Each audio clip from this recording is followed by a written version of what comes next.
Canadian banks are said to be some of the best and strongest banks in the world. They have also provided incredible returns to their investors over the past 20 years, and they have been some of the best dividend growth stocks to own. Royal Bank is Canada's largest bank, and since 2000, the stock has massively outperformed the S&P 500. If you purchased Royal Bank in the year 2000, then you would also have a dividend yield on cost of over 30% now, since the bank has been increasing its dividend so rapidly over the past 20 years. That's a 30% annual yield in cash to anyone who bought the stock in 2000 and is still holding on to it. Bank stocks are more boring, but the returns and the income they provide to a portfolio speaks for themselves.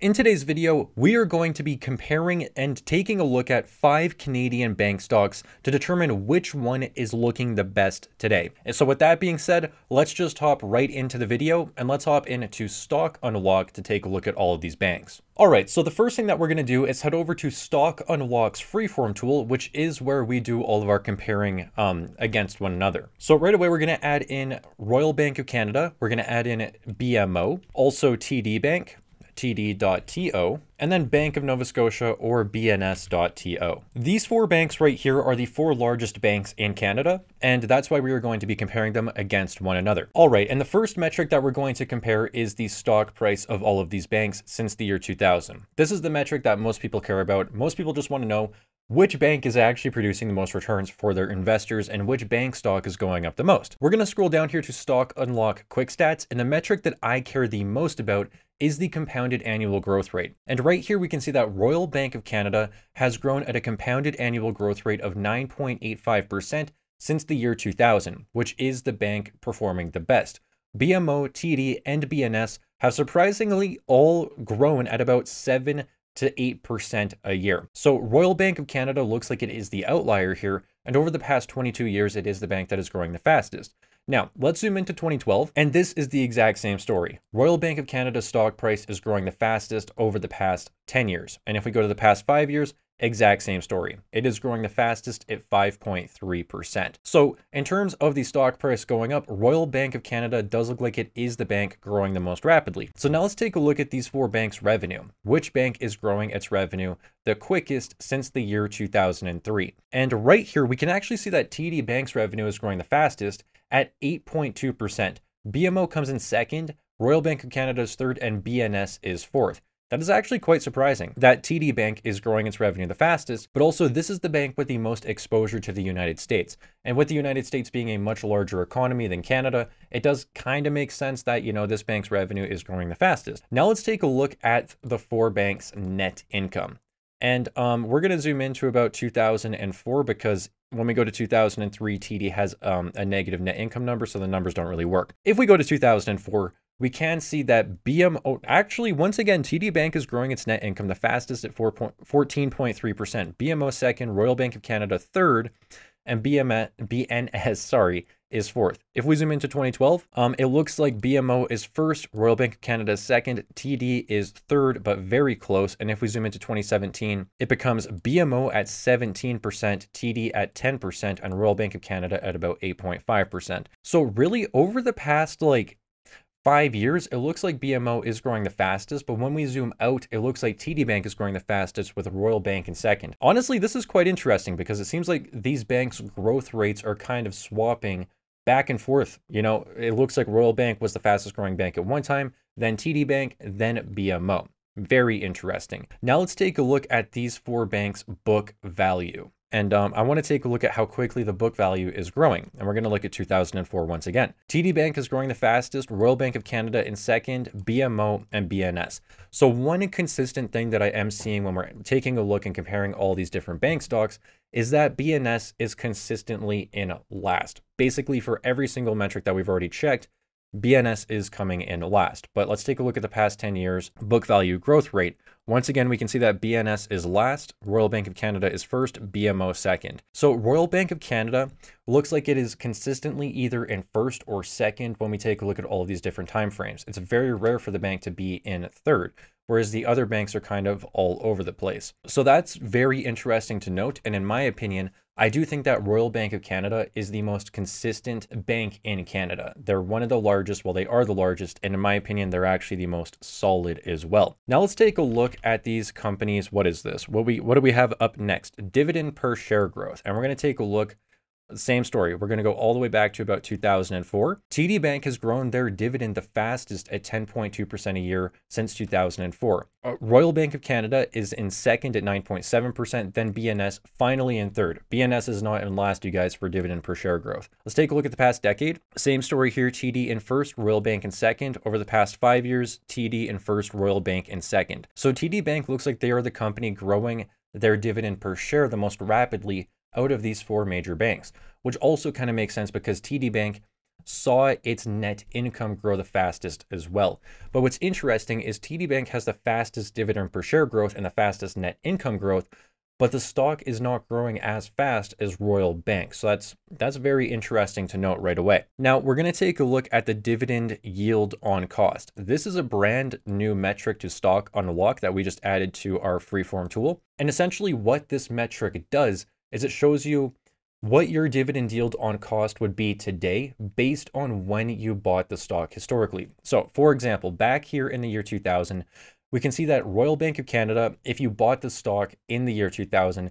you would now have a dividend yield on cost of 32.5%, and that's the highest one here.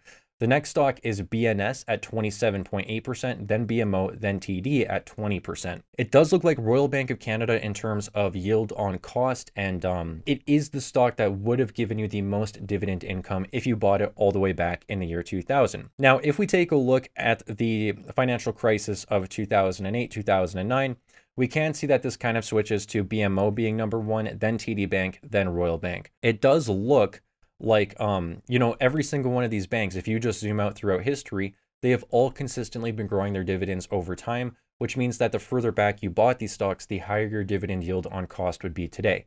This is why investors absolutely love dividend growth businesses, because if you buy the stock today and then they continue increasing their dividend per share over the next 10, 20, 30 years, then your dividend yield on cost goes up quite substantially and it starts growing exponentially, which is exactly what we see right here. Again, with Royal Bank having a dividend yield on cost of 32.5% all the way back in the year 2000 now. That's really incredible, honestly. So in my opinion, when we take a look at all of this data, it's pretty clear to me that Royal Bank of Canada it's pretty close. I would say it's number one, but TD Bank comes in a very strong second. Recently, TD Bank has been growing faster than Royal Bank of Canada, but Royal Bank of Canada, in my opinion, is the most consistent Canadian bank. Yeah, when we're taking a look at all this data, it's very clear Royal Bank of Canada and TD Bank are the best Canadian banks. So what I'm going to do is just compare Royal Bank of Canada versus TD Bank right now. And I want to take a look at these two businesses' price to earnings ratios over about the past decade from 2012. And right here, we can see that the price to earnings ratios for these banks have been quite close to each other throughout history.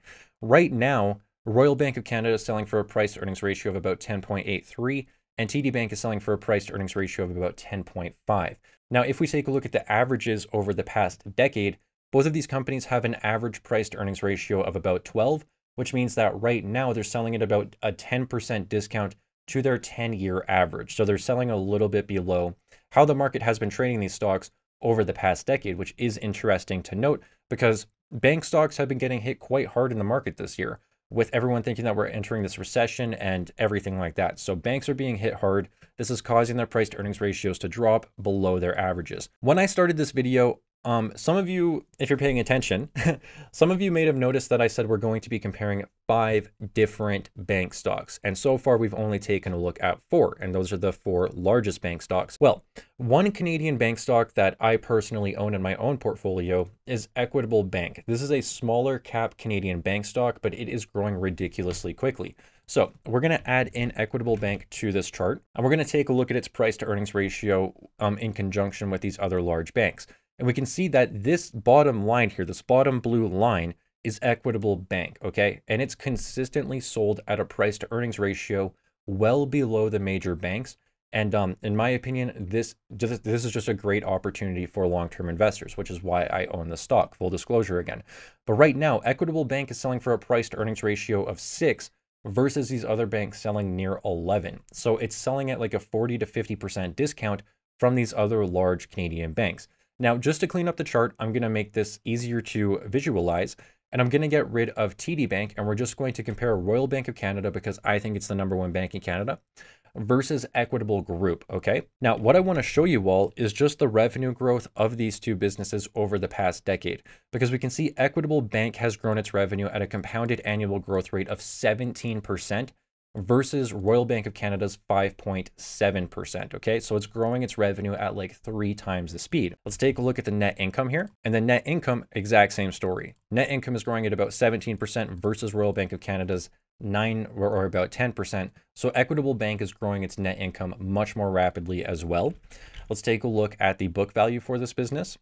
And same story again, growing book value at about 17% a year versus Royal Bank's 10%. So revenue, net income, and book value are all growing much more rapidly for Equitable Bank, and it's selling at quite the discount to Royal Bank of Canada and those other large banks. Now, the one thing about Equitable Bank, though, is that it does not pay a very high dividend. In the trailing 12 months, it's paid out about a 1.8% dividend yield versus Royal Bank of Canada's 3.9%. I think that this could be why a lot of investors overlook Equitable Bank, along with it being it has a market cap of under $2 billion. So it's kind of a smaller cap stock. But also when people invest in banks, they typically invest in them for the nice dividend income, right? When you see a bank with a dividend yield of, like 2%, I don't think that attracts a lot of investors, because they're not typically looking at banks for a 2% yield. But what's interesting is Equitable Bank's dividend per share over the past decade has grown at 15.4%, which is incredible. And the company is projecting their dividend per share to grow at 25% annually out to 2027, which will be a dividend yield on cost of about 7% based on the company's share price today, and what the dividend per share will be by 2027 if they meet their projections. Basically, in my opinion, I think that Equitable Bank is actually the most attractive bank stock in Canada. That's why I own it. I own Royal Bank of Canada and TD Bank as well, but my Equitable Bank position is much larger personally. I'm not a financial advisor. This is just what I'm doing. I'm showing you guys why. But if we're not going to talk about Equitable Bank, and a lot of people don't want to own small caps. It's just what it is. If we take out Equitable Bank, I do think that it is the best opportunity in the Canadian banking sector. But other than that, I honestly do think that it would be Royal Bank of Canada. So what we're going to do is we're going to head over to Royal Bank of Canada, and we're going to take a look at its stock unlock insights now. And we're going to compare these stock unlock insights against Equitable Bank right here by just clicking comparison mode. Now, right here, we can see that Equitable Bank has a higher dividend score of 4.3. This is because the dividend per share is growing much more rapidly, and the payout ratio is only 11%. So their payout ratio is incredibly low, and this is because the company keeps its net income and its earnings within the business to continue investing it and growing the business more rapidly, which also is why the business has been growing more rapidly, because they're keeping that money, the profits in the business, and then using that to continue fueling growth. Now, if we move on to the bank specific metrics, which is one segment that we score here on Stock Unlock, we take a look at the industry specific metrics that investors care about, we grade them, and then we can compare them. So both of these companies have bank-specific metrics of 4.3, okay? Both of them are seeing their non-interest income decrease, and Equitable Bank is seeing their non-interest income decrease by 33.5%, which is much more than Royal Bank of Canada. However, when we take a look at total deposits, Equitable Bank absolutely smashes RBC. Interest income absolutely smashes them. Net loans are increasing much more rapidly. Tangible book value is increasing much more rapidly. However, the return on tangible equity is actually lower than Royal Bank of Canada, which is interesting. But the efficiency ratio for Equitable Bank is 0.42, and that's a very efficient bank. This is because Equitable Bank runs in the cloud. They don't really have any physical location, so they save a ton of money. Now, if we look at our analyst segment, analysts are also more bullish on Equitable Bank over the next year, with an analyst score of 4.3. If we also take a look at the valuation, we don't score valuations here on Stock Unlock, but you can see for yourself that Equitable Bank's price to earnings ratio is well below its 5-year average, and its price to sales ratio is also well below its 5-year average, and it has a forward PEG ratio of only 0.7. So its price to earnings ratio today of about 6 is well below the company's expected growth in net income over the next year. So that is good. It looks like Equitable Bank is selling for a better valuation than RBC as well. Now, as I said, I know a lot of people don't really like small caps. So let's compare Royal Bank of Canada versus TD Bank, because these were like the two best banks when we took a look and compared all of them. So right away, these companies both have the same dividend score of 3.8. In terms of bank specific metrics though, Royal Bank of Canada does have better metrics than TD Bank. They're growing their loans more quickly and their tangible book value is increasing more rapidly, which does seem to be where the business is making up more. Oh, it's also a little bit more efficient. So it has a little bit better bank specific metrics. However, analysts do seem more bullish on TD Bank over the next year. So it looks like they are expecting a little bit more growth than Royal Bank of Canada over the next year. All in all, it looks like these two banks are honestly very comparable, which is what we saw in our freeform tool. I do think that Royal Bank is a little bit better than TD Bank, but man, both of these banks are incredibly close. And it does look like TD Bank is growing its dividend more rapidly, especially in recent years. So for dividend growth investors, TD Bank may be a little bit more attractive because you may get a higher dividend yield on cost over time if they can continue growing that dividend as rapidly. But also then you got to think about it. Royal Bank of Canada has seen its stock price grow more rapidly than TD Bank.